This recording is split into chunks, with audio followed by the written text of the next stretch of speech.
మీరు work from home చేస్తున్నారా? మీకున్న సమస్యలేంటి? ప్రభుత్వం నుంచి ఎలాంటి సహకారం కోరుకుంటున్నారంటే కొన్ని వివరాలను మీకు అడుగుతా ఉంది ఈ యాప్‌లో. ఓకేనా? అది గ్రామ వార్డు సచివాలయ సిబ్బందికి ఉన్న ఈ యాప్. వాళ్ళు మాత్రమే చేయగలుగుతారు ఈ సర్వే. రాష్ట్ర వ్యాప్తంగా ఈ సర్వే చేస్తుండగా 18-50 ఏళ్లలోపు వయసున్న ప్రతి ఒక్కరికి ఈ సర్వే చేస్తున్నారు. ఆధునిక సాంకేతికపరమైన అంశాలపై అవగాహనతో పాటుగా తగిన విద్యార్హత కలిగిన వారికి వర్క్ ఫ్రమ్ హోమ్ ద్వారా మెరుగైన ఉపాధి అవకాశాలు కల్పించే దిశగా ప్రభుత్వము అడుగులు వేస్తుంది. అందుకే ఈ సర్వే చేపట్టింది. రాష్ట్ర వ్యాప్తంగా వర్క్ ఫ్రమ్ హోమ్ విధానాన్ని విస్తరించాలని ప్రభుత్వం చెబుతోంది. ప్రస్తుతం రాష్ట్రంలో వివిధ సంస్థల ద్వారా వర్క్ ఫ్రమ్ హోమ్ చేస్తున్న వారికి మెరుగైన సదుపాయాలు కల్పించాలని ప్రభుత్వం నిర్ణయించింది. వారికి అవసరమైన బ్రాడ్బ్యాండ్ కనెక్టివిటీ, దాని స్పీడు, ఉద్యోగ నిర్వహణకు తగిన గదుల కొరతకు సంబంధించిన అంశాలు ఈ యొక్క సర్వేలో నోట్ చేస్తూ ఉంటారు. ఒకవేళ తగిన విద్యార్హత ఉండి వారు ఐటీఎస్ ఇతర అనుబంధ సంస్థల్లో పనిచేయడానికి ఆసక్తితో ఉంటే వారి వివరాలు కూడా సర్వేలో తెలుసుకుంటారు. వారు వర్క్ ఫ్రమ్ హోమ్ చేయడానికి అవసరమైన సదుపాయాలపై ఆరా తీస్తున్నారు. అదేవిధంగా వర్క్ ఫ్రమ్ హోమ్ సదుపాయం కల్పించేందుకు ప్రైవేటు భవనాలు అందుబాటులో ఉన్నాయా అని కూడా సర్వేలో తెలుసుకుంటా ఉన్నారు. ఒకవేళ ఒకే చోట ఎక్కువ మంది వర్క్ ఫ్రమ్ హోమ్ చేసేందుకు సుఖముఖంగా ఉంటే వారి కోసం అదే ప్రాంతంలో ఒక సెంటర్ని ఏర్పాటు చేయాలని ప్రభుత్వం ఆలోచిస్తుంది.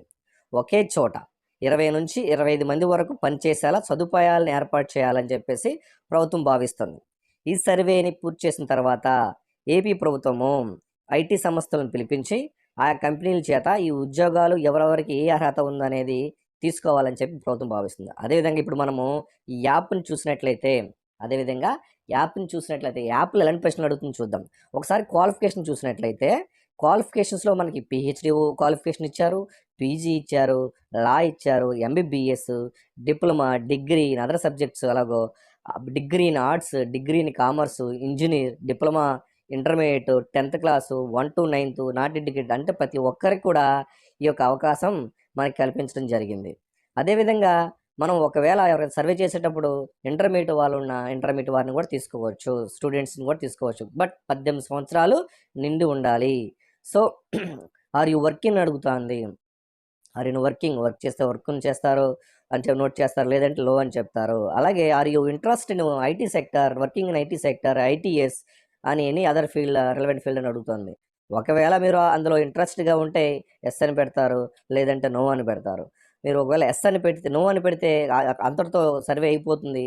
ఒకవేళ ఎస్ అని పెడితేనే మీకు సర్వే ఇంకా ముందుకు వెళ్తుంది. Are you interested in training programmes, మీరు ట్రైనింగ్కి ఇలా వెళ్తారా అని అడుగుతుంది. మీరు ఎస్ అని పెట్టినట్లయితే ఇంకో స్టెప్ ముందుకు వెళ్తుంది. Do you have infrastructure at home facility, మీ ఇంటి దగ్గర వర్క్ ఫ్రమ్ హోమ్ చేయడానికి అవకాశాలు కలిగి ఉన్నారా? ఎస్, కలిగి ఉన్నాం. డూ యూ అని పెట్టినట్లయితే, అంటే ఇవన్నీ ఎవరు పెడతారండి? మీరు కాదు పెట్టేది, సచివాలయ సిబ్బంది పెడతారు. ఈ క్వశ్చన్స్ సచివాలయ సిబ్బంది మిమ్మల్ని అడుగుతారు, మీరు ఆన్సర్ చేస్తారు. ఈ సర్వీస్ మొత్తం చేసేది సచివాలయ సిబ్బంది ఎంప్లాయీ మొబైల్ అప్లికేషన్స్లో వాళ్ళు చేస్తున్నారు. నేను ఇది చెప్పడానికి కారణం, ఈ క్వశ్చన్స్ వాళ్ళ లాగిన్లో అడుగుతుంది. మీరు చెప్పే సమాధానం ఎలా ఉంటుందనే దాన్ని బట్టి నేను చెప్తున్నాను. ఓకేనా? ఈ సర్వే మీరు చేసేది కాదు, మళ్ళీ చెప్తున్నా, ఈ సర్వే ఇండివిజువల్ సిటిజన్ చేయలేరు. కేవలం గ్రామ వార్డు సచివాలయ సిబ్బందికే ఇచ్చారు, అది కూడా మొబైల్ అప్లికేషన్స్లో.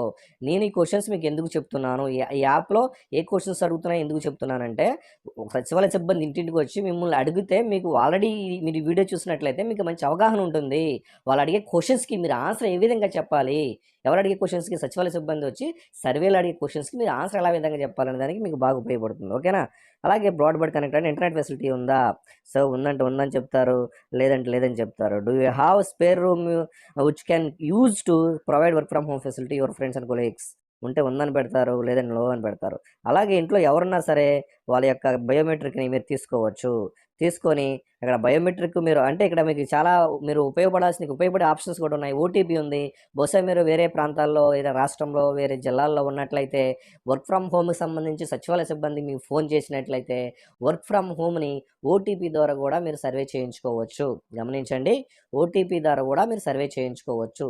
సో ఓటీపీ ద్వారా సర్వే చేయించుకునేటప్పుడు నేను ఆల్రెడీ వీడియో మీకు చేశాను కదా, మీకు వివరాలు అర్థమయ్యే ఉంటాయి. వర్క్ ఫ్రమ్ హోమ్ అంటే ఏంటి, సచివాలయ సిబ్బందికి యాప్లో ఏ క్వశ్చన్స్ అడుగుతున్నారు, అవుతున్నాయనేది నేను చూపించాను. సో, అదే క్వెషన్స్ మిమ్మల్ని అడుగుతారు వాళ్ళు. సో, మీరు ఆల్రెడీ ఈ క్వెషన్స్ చూసినట్లయితే మీకు ఆల్రెడీ ఏ క్వెషన్స్‌కి ఎలా ఆన్సర్ చేయాలో కూడా మీకు అర్థమై ఉంటుంది కాబట్టి, మీరు ఎటువంటి పొరపాటు పడకుండా సచివాలయ సిబ్బంది అడిగే ప్రశ్నలకు, సర్వేలకు మీ సమాధానం చెప్పొచ్చు. ఎలా? మన వీడియో ద్వారా. సో, మీరు సర్వే చేయించుకున్న తర్వాత మీరు ప్రభుత్వం నుంచి రాబోయే రోజుల్లో మీకు ఫోన్స్ గానీ రావచ్చు. ప్రభుత్వం అదేవిధంగా ఏదైతే భవనాలను ఏర్పాటు చేసి ఉద్యోగాలు కల్పించాలని చెప్పేసి ప్రభుత్వం భావిస్తుంది కాబట్టి, ఈ యొక్క సర్వేని మీరు చేయించుకున్నట్లయితే మీకు ఉపయోగపడే అవకాశం ఉంటుంది. ఓకేనండి. సో, ఏమైనా డౌట్స్ ఉంటే మీరు అడగొచ్చు. అడిగితే మీ డౌట్స్‌ని ఆ డౌట్స్‌కి ఆన్సర్ చేసే అవకాశం ఉంది. అలాగే ఒకవేళ మీకు మొబైల్ నంబర్‌కి ఆధార్ లింక్ అవ్వకపోతే Aadhaar number, mobile number link అయిపోతే ఓటీపీ రాదు కాబట్టి, మీరు అప్పుడు ఓటీపీ రాని పరిస్థితిలో ఖచ్చితంగా మీరు సచివాలయానికెళ్ళి రిజిస్టర్ చేయించుకోవాలి. లేదు మీ ఇంట్లో ఇంకెవరికైనా ఓటీపీ వచ్చి ఆధార్ లింక్ అయినట్లయితే ఒకసారి దాన్ని కూడా ట్రై చేయొచ్చు. ఒకవేళ మీకు ఓటీపీ రాకపోవచ్చు. బట్ మీ ఇంట్లో ఎవరెవరికి ఓటీపీ వచ్చే అవకాశం ఉందిగా. సో, ఉన్న వాళ్ళు ఎవరికైనా చేంజ్ చేసి అంటే ఇక్కడ ఓటీపీ అనేది ఇంట్లో మ్యాపింగ్‌లో ఉన్న ఎవరైనా చెప్పొచ్చు. అది మీరు గ్రహించాలి. మీకు సర్వే చేస్తే మీరే చెప్పాలని లేదు. మీ మ్యాపింగ్‌లో ఉన్నవాళ్ళు ఎవరైనా చెప్పొచ్చు. మీ మొబైల్ నంబర్‌కి, మీ ఆధార్ నంబర్‌కి మొబైల్ నంబర్ లింక్ అవ్వకపోవచ్చు. బట్ మీ ఫ్యామిలీలో ఎవరెవరికి ఆధార్ నంబర్‌కి మొబైల్ నంబర్ లింక్ అవుతుంది కాబట్టి నేను అదే చేశాను. సర్వే చేసిన వారికి లింక్ అవ్వలేదు. బట్ వాళ్ళ ఇంట్లో వాళ్ళకి లింక్ అయ్యి ఉంది. దాన్ని బట్టి